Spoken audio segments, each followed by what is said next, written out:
Newton second law. Newton first law ये कहता है कि अगर एक बॉडी के ऊपर फोर्स जीरो है तो एक्सेलरेशन जीरो होगा, लेकिन अगर एक बॉडी के ऊपर फोर्स लगे तो इसका मतलब इसमें एक्सेलरेशन पैदा होगा, और ये न्यूटन सेकंड लॉ है।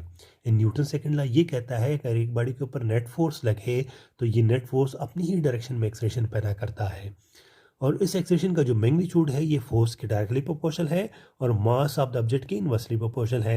यानी एक बॉडी के ऊपर अगर हम ज़्यादा फोर्स लगा दें तो उसमें ज़्यादा एक्सेलरेशन पैदा होगा। यानी एक बॉडी है तो उसके ऊपर अगर हम ज़्यादा फोर्स लगाते हैं तो उसकी वेलोसिटी से चेंज होती है, उसमें एक्सेलरेशन ज़्यादा पैदा होता है, क्योंकि change in velocity per unit time ये एक्सेलरेशन है।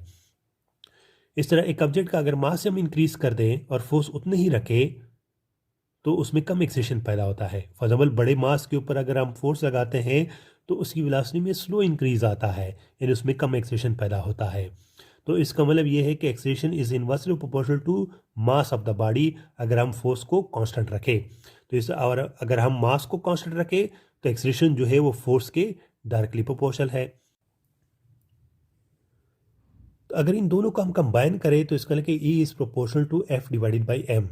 प्रोपोर्शनली को जब हम इक्वलिटी में चेंज करते हैं then we take some constant, और यहाँ पे प्रोपोर्शनली कांस्टेंट K है।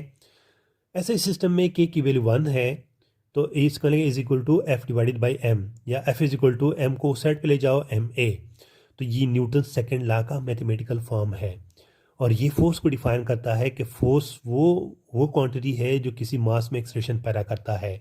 जितना ज़्यादा फोर्स होगा उतना ज़्यादा एक्सेलरेशन पैदा होगा, जितना कम फोर्स होगा उतना कम एक्सेलरेशन पैदा होगा।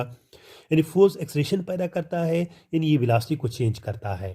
तो न्यूटन सेकेंड लॉ इस तरह फोर्स को डिफाइन करता है। न्यूटन सेकेंड लॉ को हम वेक्टर फॉर्म में भी लिख सकते हैं कि F, चूँकि F फोर्स वेक्टर है, एक्सेलरेशन भी वेक्टर है, फोर्स का वही डायरेक्शन है जो एक्सेलरेशन का डायरेक्शन होगा, ठीक है।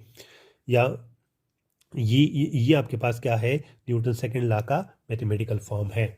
चलो, ये न्यूटन सेकेंड लॉ फोर्स को डिफाइन करता है। F is equal to MA, यानी फोर्स जो है एक्सेलरेशन पैदा करता है, और एक्सेलरेशन का मतलब ये है कि ये वेलोसिटी को चेंज करता है, यानी स्पीड को चेंज करता है या स्पीड को प्रोड्यूस करता है। तो आप ये भी कह सकते हैं कि फोर्स वो क्वांटिटी है जो मोशन को प्रोड्यूस करता है। फोर्स की यूनिट न्यूटन है, क्योंकि ये साइंटिस्ट के नेम के ऊपर है तो इसलिए इसका सिंबल कैपिटल N है। अब 1 न्यूटन कितना फोर्स है ये हम न्यूटन सेकेंड लॉ से ही डिफाइन कर सकते हैं। देखो, फोर्स आपके पास 1 कब आएगा, जब मास भी 1 हो, एक्सेलरेशन भी 1 हो, तो 1 इंटू 1 आपके पास फोर्स 1 न्यूटन आएगा।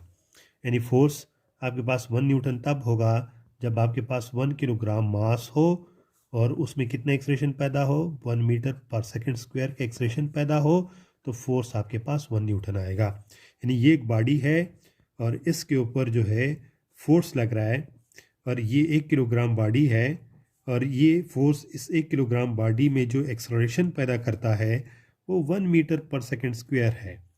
तो ये इस फोर्स का मैग्नीट्यूड 1 न्यूटन फोर्स होगा। यानी 1 Newton is the force which when applied on 1 kilogram mass producing an acceleration of 1 meter per second square.